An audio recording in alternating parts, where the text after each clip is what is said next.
Were white patrons beneficial to the Harlem Renaissance? Imagine a time when black artists, writers, and musicians were trying to find their voice in a world full of racial barriers. The Harlem Renaissance was a burst of black cultural pride and creativity. But did white patrons help or hinder this movement? Some white patrons did play a helpful role.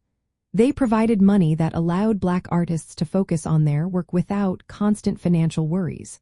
White publishers like Alfred A. Knopf published important Harlem Renaissance writers such as Langston Hughes and Nella Larson. These publishers helped bring black stories to wider audiences. White social figures like Karl Van Vechten also promoted black artists. He introduced them to influential white audiences and helped them gain recognition.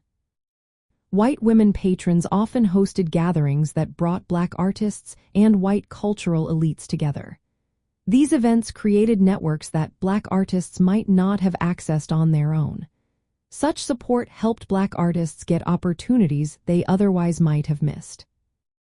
But this support was not always simple or positive. Some white patrons saw black art through stereotypes or exoticized views. They sometimes wanted black culture to fit their ideas of what it should be. This could distort or limit how black artists expressed their true experiences.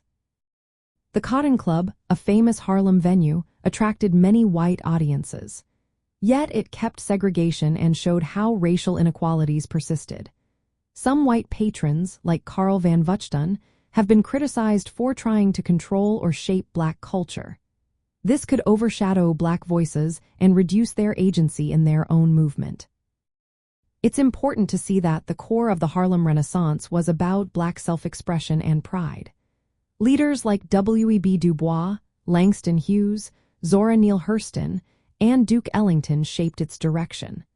The movement was mainly about black Americans asserting their identity and fighting racial oppression. While white patrons did provide some resources and exposure, the strength of the Harlem Renaissance came from black artists and thinkers. Their achievements and struggles define the movement. White support helped in some ways, but it was the black community that truly carried the movement forward.